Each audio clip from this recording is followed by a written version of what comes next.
We have learned that an American citizen was among the 19 people killed by those terrorists in yesterday's hostage standoff in Mali. Two of the attackers also died after taking more than 100 people hostage in that hotel. Anita Datar was in Mali on an international development project. Her former partner served as one of Democratic presidential candidate Hillary Clinton's senior policy advisors while she was in the Senate. Hillary Clinton remembering her as a lovely, lovely mother of a 7-year-old. Turning back now to Paris, right now, none of the attackers have been confirmed as entering Europe as a refugee. There is suspicion, though, that one of them did pose as a Syrian refugee with an altered fake passport. Also, what we know at this time, we know that that person strapped a suicide vest onto themselves and detonated it. In the United States, huge political back and forth over this, backlash growing against allowing Syrian refugees to enter this country right now. The House defied President Obama on Thursday, passing a bill to suspend the program allowing Syrian and Iraqi refugees into the United States pending security upgrades. You had many Republicans voting in favor of it, joined by 47 Democrats. Joining me now, the lawmaker who proposed the bill. Joining me now, U.S. Congressman Richard Hudson. Thank you so much for being with me. Great to be with you, Poppy. Thank you. Congressman, I hope you can hear me. And if you can, please walk me through the key parts of this legislation, what specifically you want to see changed. Well, thank you, Poppy. America's a very generous country. We've been welcoming the refugees. We have a long history of allowing folks to come here seeking asylum. But the problem arose when the FBI director a few weeks ago in testimony before Congress said that we can't properly vet most of these Syrian refugees. And so what we've done in the House of Representatives in a very bipartisan way, a 2/3 vote, said that we want to pause the program until we can put in place a vetting process that the FBI director feels comfortable with, and so that then the Homeland Security Secretary can also attest that these folks aren't a risk.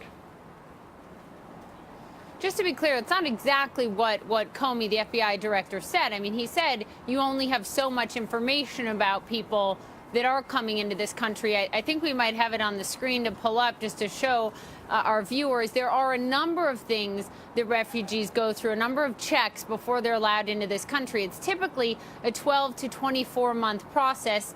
For Syrians, because of security concerns, it takes even longer. And I want you to listen to what U.S. Secretary of State John Kerry said about this issue just this week.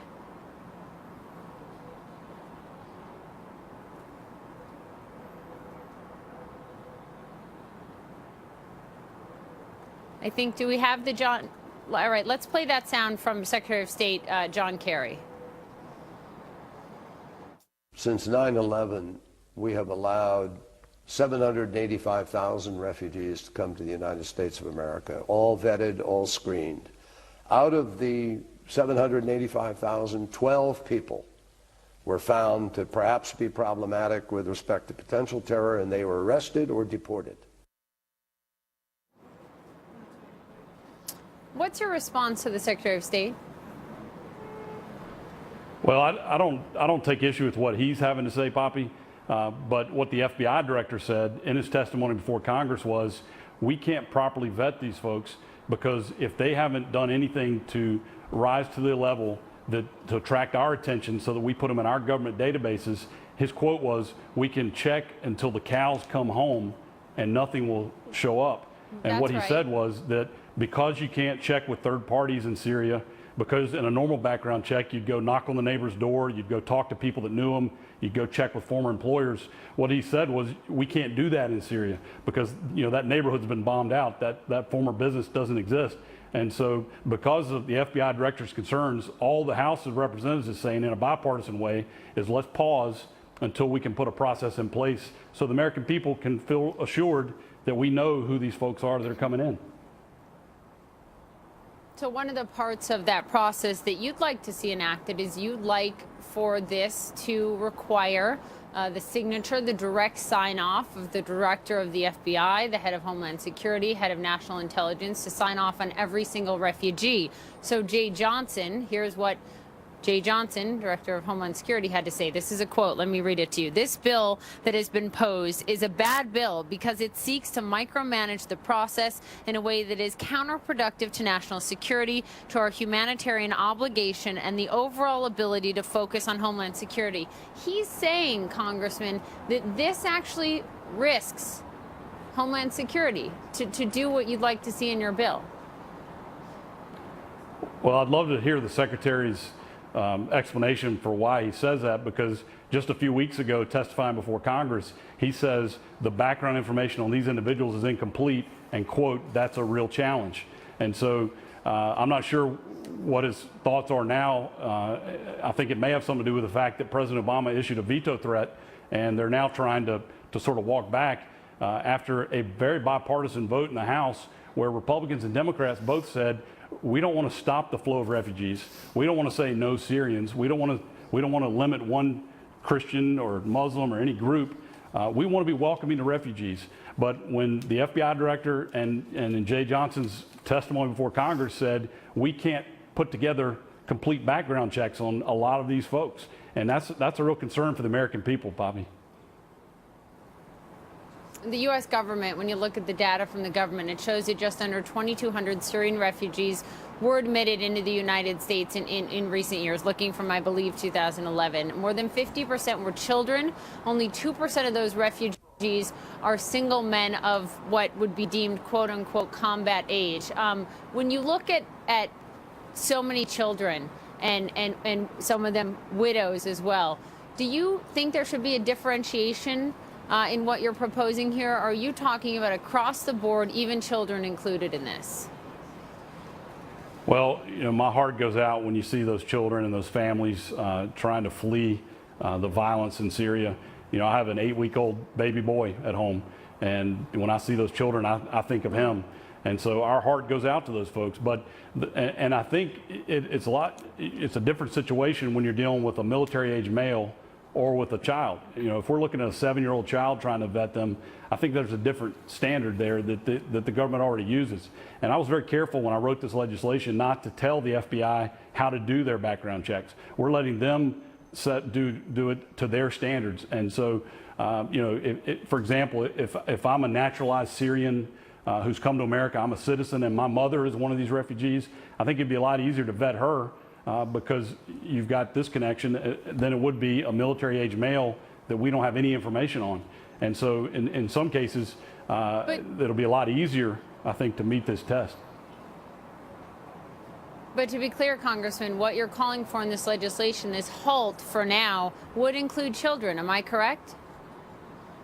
Well, as you said earlier, the vetting process sometimes takes 1 to 2 years. We're not saying stop the process. And so if there are refugees that are being vetted by the government now, they'll continue to vet those folks. And so I'm not sure there would be any kind of delay. You know, I trust the folks at the FBI and Homeland Security to be able to put a process in place. And you know, but most of these refugees that are still abroad, about 60% are military-age males. And so there's a large group that it's going to be tough to put backgrounds together. But doesn't mean you stop the process.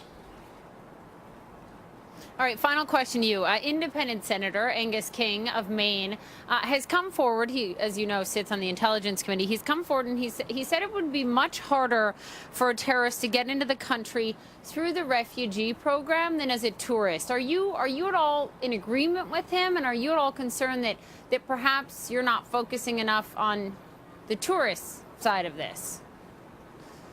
Well, I haven't seen the senator's comments, but I wouldn't disagree with what he has to say. There are other real threats to our Homeland Security that we need to be addressing. There's a bipartisan task force with the Homeland Security Committee that will be coming out with other legislation when we return after Thanksgiving. Issues like visa waiver countries, folks who come here who don't need a visa because they come from countries that we trust. There's a real gap there, and that's something that Congress will be addressing. We need to address. It should be a bipartisan issue, and my hope is we'll address that too. But with my legislation, it was very narrowly focused.